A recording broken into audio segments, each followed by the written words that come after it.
Hello साथीहरू, दर्शक नमस्कार। सबैजनालाई स्वागत छ मेरो युट्युब च्यानल दिव्या बरालमा। आज चाहिँ म बारीबाट पछाडि मल देखिराख्नु भएको हुन्छ होला। यो बारीबाट आएको छु अनि आज चाहिँ हामी यहाँनिर के भन्छ के रोप्ले रे। अनि मम्मीले अनि त्यसपछि म पनि यसो रोप्न आएको छु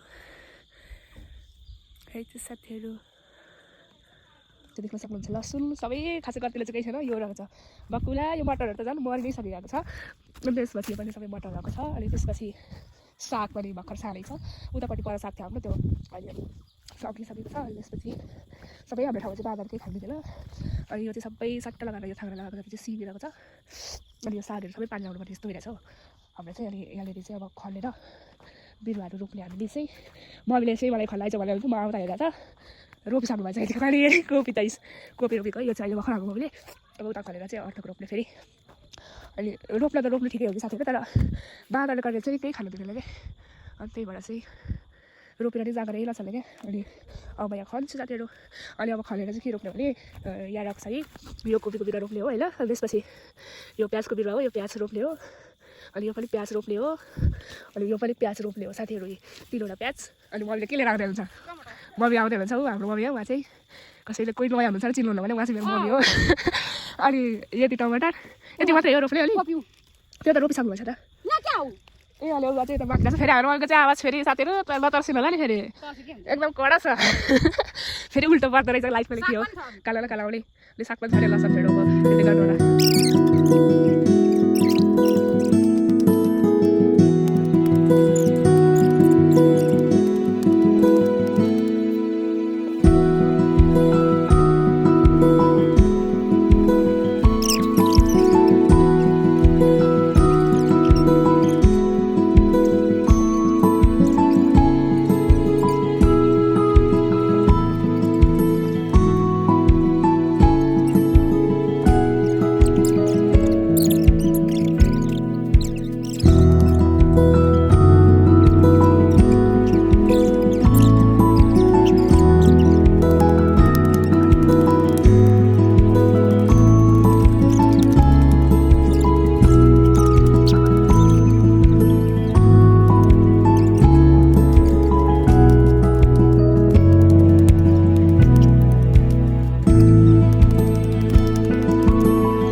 रात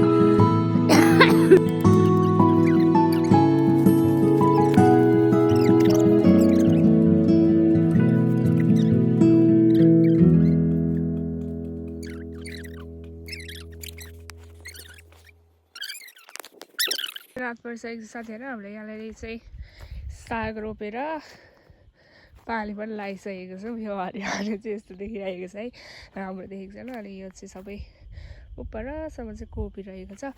म भोलि उज्यालोमा देखाउँछु।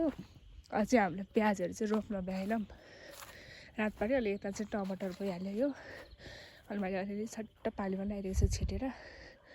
अनि यस्तो भयो मेरो रात परिसक्यो। म अब टाढा जानुपर्ने हुन्छ साथीहरू, अलिअलि चाहिँ पानी लिनलाई अनि खाना बनाउनु पर्ने हुन्छ। यस्तै छ साथीहरू। यो कोदालो पनि उतै लिएर जानु होला। अनि मैले चाहिँ आज चाहिँ यो भिडियोभरि चाहिँ यस्तै घरको कामहरूको बारेमा छ, हेर्नु होला। अहिले चाहिँ साथीहरू म थाहा जाँदैछु। लास्टमा त आधी गाडी पानी रहेछ क्या। अनि फेरि ल्याइराखौँ न त भयो। अनि अर्को पनि छ त्यता पनि आएको यसरी चाहिँ अब थाहा जाँदा टोली बारी अनि गाडी लाग्छ। अनि त्यसरी थाहा पानी लाग्छ साथीहरू।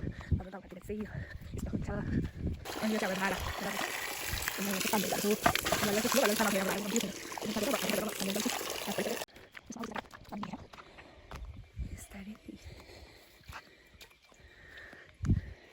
यसरी बोक्नुपर्छ कम्मरमा, डोकोमा बोक्दा नै हुन्छ है त साथीहरू।